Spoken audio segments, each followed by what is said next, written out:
You know, when I first started getting into reselling and everything, I knew certain things were going to be more valuable.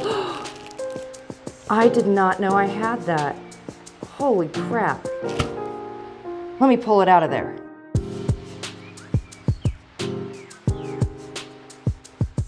Hey y'all, welcome back to my channel. My name's Amanda. I am a small reseller. I currently sell on eBay, Niknax, as well as on Whatnot. Every Saturday evening, I go live at 7 p.m. on Whatnot and do a vintage live sale. And I'd love for you guys to all come and join me. There will be a link in the description of the video for my upcoming sale. And so please go check it out and bookmark it if you like. And then there's also links in the description for my eBay and Niknax stores as well. So if you haven't checked them out, please go do so. Today is gonna be a little tricky of a video for me. I have no idea what I'm doing. I'll start with that. This video primarily will kind of look over this machine, and I'm gonna clean it up a little bit. Not so much probably on the insides really today, but particularly on the outside. And I may also be removing this sewing machine from this cabinet, and we'll look at this in a second and explain why. So this machine is one that was sold by Montgomery Wards, and this is their signature series. They produced these from the 50s up through the 80s. This one in particular, I believe, is probably closer back to the 50s and 60s era, being that this machine is in fact still marked made in Japan. This one here is model UHT 276D. This is Ward's stretch stitch version in their signature series. They did several that look like this. I was able to find a copy of the manual.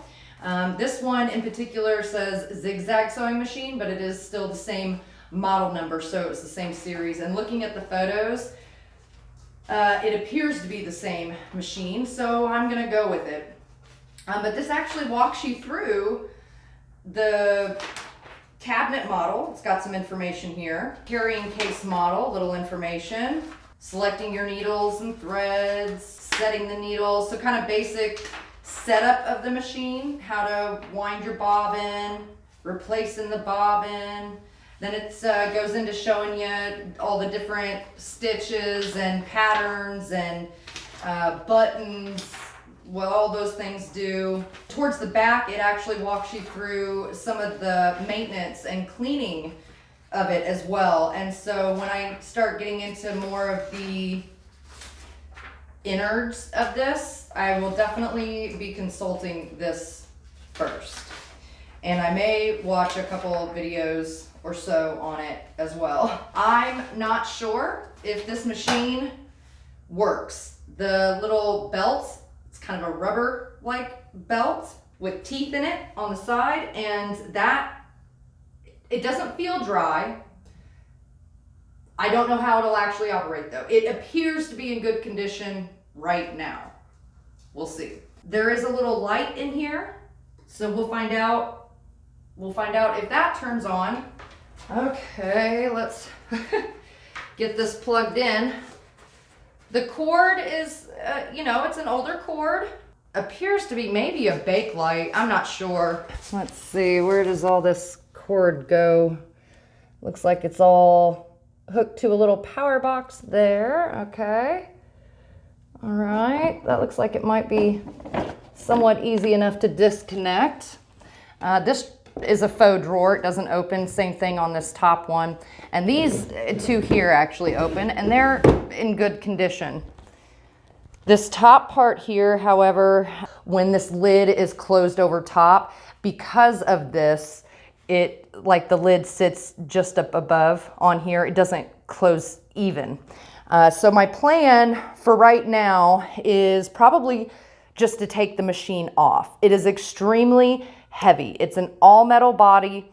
It is very heavy. It is like, this cabinet is light as a feather compared to this thing by itself. Again, today my thing will be to maybe try to get it off this cabinet, but also just to clean it up. And I know the front doesn't look too bad, and my lighting in here is going to be terrible, guys. I'm sorry. I have to shoot this in the garage because I can't physically carry this up by myself upstairs. But like back here, you know, it's all the dust and stuff like that. Because when this is down in the cabinet, this part is facing downwards, and then it has this little, like, I don't know if you guys can tell. It's made to look like it's faux wood, but it's this cheap sheet of, I don't know what it is, some kind of a plastic that's supposed to protect it. But it obviously doesn't keep it from getting, you know, dirt and dust. So I'm just going to do a basic wipe down of it and start kind of going from there. Okay, so moment of truth. Let's see if the light will turn on. Oh my gosh, it sure does. Holy smokes. I feel like a big part of the battle's already won. I'm probably very wrong about that, and all you people out there who know about this machine and how to use it are probably gritting your teeth right about now. But we'll get through it, guys, and you can help me. There's a second part of this that I want to show you guys that, again, this is going to wind up being, for multiple reasons, a multi-part kind of video series, if you will. Kind of like how I'm doing the jewelry. When I first started getting into reselling and everything, I knew certain things were going to be more valuable and some things were not. Oh my God. I did not know I had that. Holy crap. Let me pull it out of there. Oh my gosh. Okay, so clearly at some point I knew that this was here. Okay, let's back up. This machine, I believe, belonged to my mom's mom.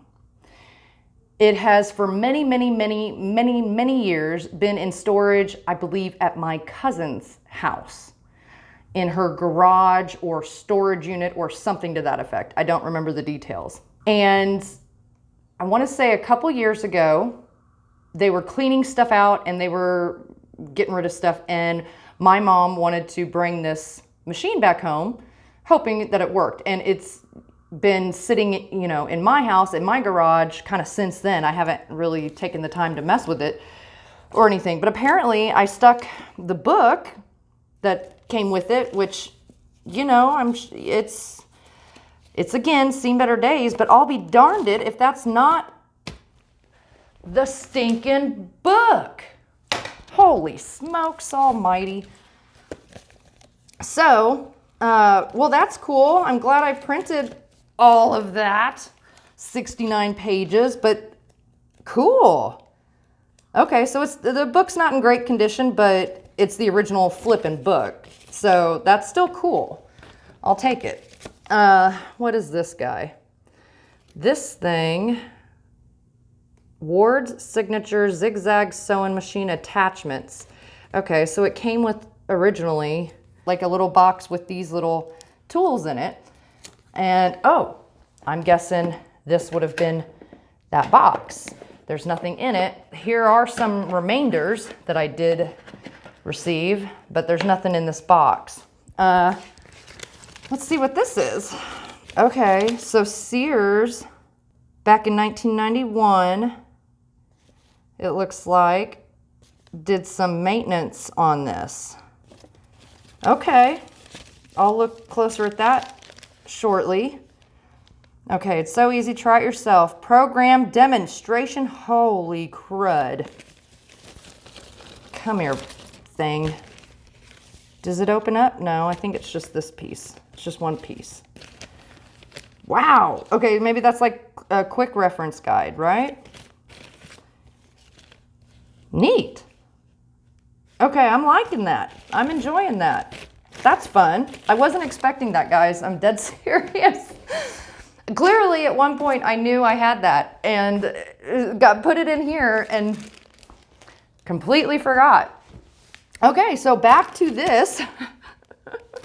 What was I originally saying? Oh, okay, let me re-grasp myself.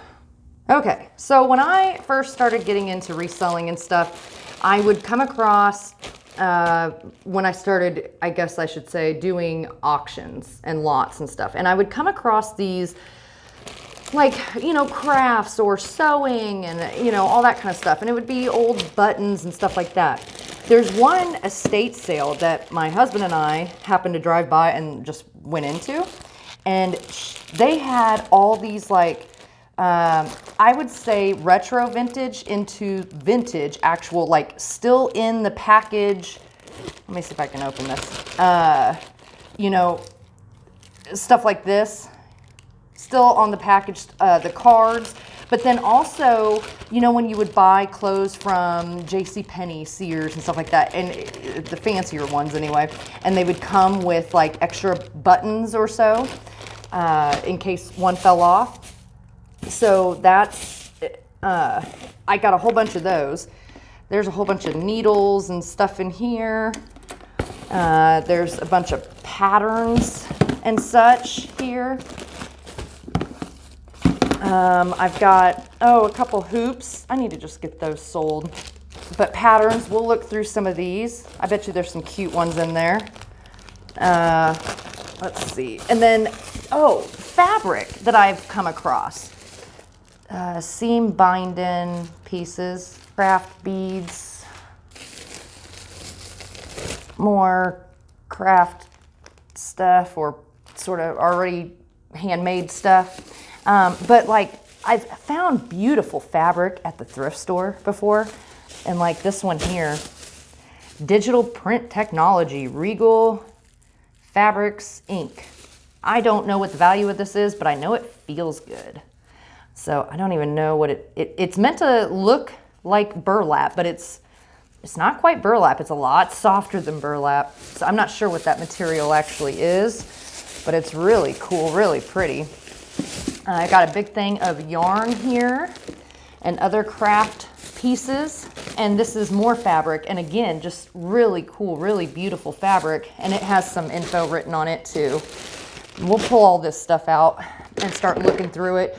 These are buttons that I've already somewhat sorted through.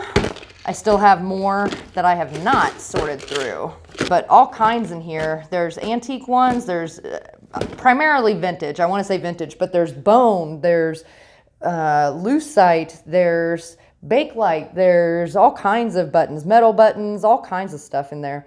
I'll do a whole video just dedicated to buttons. I mean, it's going to require it to even begin to touch the amount of buttons I have here. But yeah, I thought I'd bring this up and show you guys that one of the reasons I'm doing this sewing machine is to see how well it still works, but it's also, you know, I'm not opposed to selling it. If it works though, I'm not opposed to learning, you know, how to sew again. I had very basic, very, very, very basic knowledge of it in my many younger years, many years ago. It's been a long time and I was never very good at it. But if it works, I'm not opposed to learning it again. I thought this would be fun and a good way for me to force myself to also start going through and eventually getting, you know, all this stuff listed as well. And we can all learn a little something about this vintage sewing machine.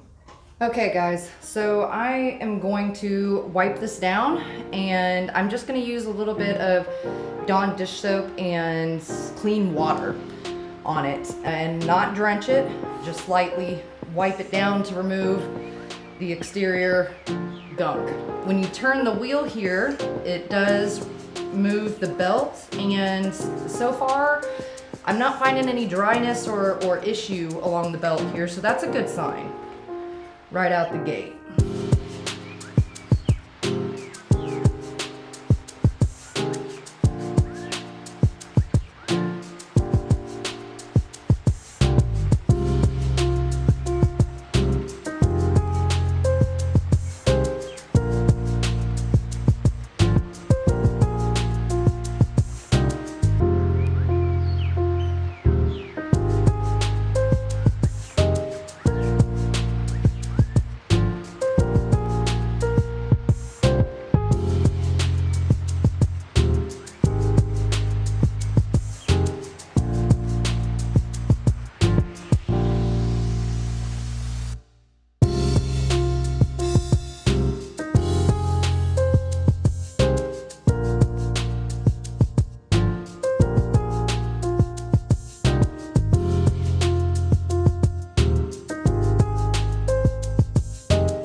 Okay guys, we've got it cleaned up.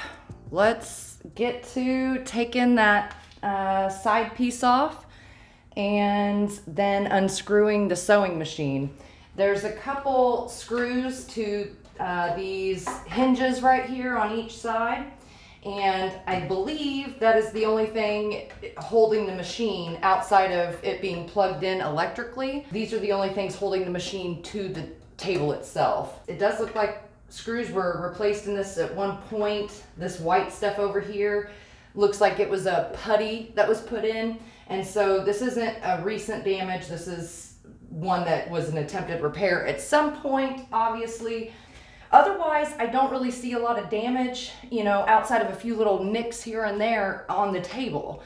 And so while I hate to have to separate the pieces, I think that's the way to go, because if this was in pristine condition, I would probably consider selling it, you know, as one unit. I do like the style of it and everything. It's very mid-century style. It's got very clean lines to it. It's just, if the top is like this, I don't feel like there's a lot of point. I feel like the value sits mostly with the sewing machine and not the table.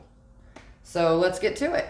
Okay, I've grabbed us the correct screwdriver, a flathead, to match these screws, which clearly have been replaced compared to the Phillip head black screws that match the hinges. So we'll get started taking this out. Hopefully I can do it without dropping this table on the ground.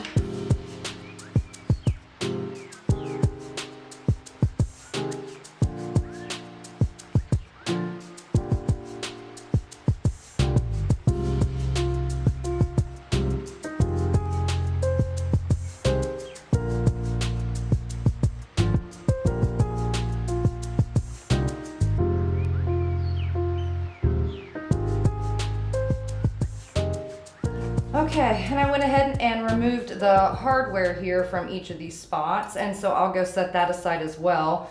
I don't know that there's any use to hardware or as far as resale, but I typically will hold on to it because I never know when I might need it. I don't know if everybody's noticed yet or not, but it seems like things like hardware, basic things like that you don't really pay much attention to, are very expensive these days. So I suppose that's why I tend to keep things like that. So I have them on hand, hopefully, and I also don't have to come up out of pocket for it later. Okay, so here's a look up at this electrical panel. The sewing machine cabinet is not plugged in right now. It is completely unplugged. So this little power box here has no power going to it. I'm gonna go ahead and unplug. Looks like there's 2 plugs there. Unplug it from the cabinet. And then, so we've got those hinges on the top, and then it looks like we have some screws down here. I think the hinges are the only things actually attached to the machine though. It looks like this little square piece up here is more support. I don't see it attached, and I don't believe there's anywhere else it's attached. So I think it's just sitting on there. We should be fine to pull those screws out. It shouldn't fall or do anything. Okay, so let's get these screws up.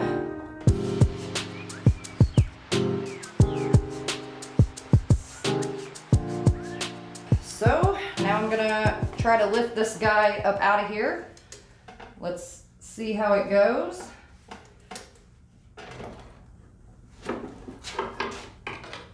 So far, so good. Just set him to the side. Okay, so he's very heavy, but that was not nearly as horrible as I was anticipating. So that's a good thing. Oh, here. So this cabinet looks like it is original to the sewing machine, because here's a Wards sewing machine cabinet. Let's see. Oh, and it gives the model number here, 37X482W. Cabinet model number 82 URR. There you go. Now there is some additional stuff in here that, well, let me see if I can show you. Okay, so down in this cabinet here, you can see this lever piece, and I think that's supposed to be the foot pedal, right? Something like that. I don't know. I think that piece also has to come off. It says Mercury Electronics Rods Manufacturing Corporation. All right, we'll get the rest of the electrical unhooked from here next. Okay, so I went ahead and removed the bolts from the side. This is the piece of the cabinet that was holding the sewing machine, and it was bolted to the cabinet with the drawers, which is below this. This piece is sitting on top of that with the drawers. I went ahead and just unbolted it, unhooked it, so there are two separate pieces now, but now I can see and get to this electrical stuff a little bit easier. So I'm gonna get to that real quick. It looks like we've got a staple here, so I'll need to pull that. And then otherwise, it looks like our flathead screwdriver is about all we will need. Okay guys, we've got the electrical unhooked. So progress so far. Our next step will be to find out if the machine itself actually turns on or not. Okay guys, I think that's it for this one. I'm gonna leave it on a cliffhanger, and we will find out in an upcoming episode whether or not that darn machine turns on. More or less because I probably should read how to turn it on and such effectively before attempting this on camera. I maybe should at least know that. So we will do that in the next episode. But I wanted to let everybody know that this Saturday I have an upcoming Whatnot live sale. And I'm probably going to make another very short video going over this and sort of where I'm at right now with Whatnot and everything. But long story short for this purpose is just to let you guys know that I'm trying something a little bit different. I'm going through my eBay and Niknax and stuff, and I'm going through, and I'm not pulling stuff out of there necessarily. I'm leaving it listed, but I'm adding it to my Whatnot, and if it happens to sell out of Whatnot before it does eBay or Niknax, well, so be it. I'm adding a lot of new inventory. I've already got, I don't know, 15 or 20 things added in there so far, and I would love for you guys to go check it out. I'll be continuing to add things up to the point probably of the sale on Saturday. So I'd love if you guys came and hung out with me. You don't have to participate, just come enjoy the chit chat. I would love to see you guys there. A lot of my sales recently have been rather quiet in the room, and it's always a lot more fun when you guys come and participate, just even in the chit chat, you know. So I'd love to have you there. Link is in the description for it, guys. If you're a new buyer to Whatnot, there's also a link in there where you can get a $15 Whatnot credit, and you can spend it with any seller on Whatnot. You don't have to spend it with me. You can spend it with any seller on Whatnot, so feel free to use that link if you're a new buyer on Whatnot and get yourself the $15 credit. Why not? I will get to looking over this. I'm going to finish disassembling this cabinet. We're probably just going to pitch it, to be honest. If anybody's interested in the hardware, I'm pulling the hardware off of here and stuff. If anybody wants it, just let me know. So I'd rather it go to somebody who can actually use it than just throw it away. The hardware seems to be in overall decent condition, so I'll hang on to that. But anyways, guys, I will catch you on the next one, and I hope to see you this Saturday.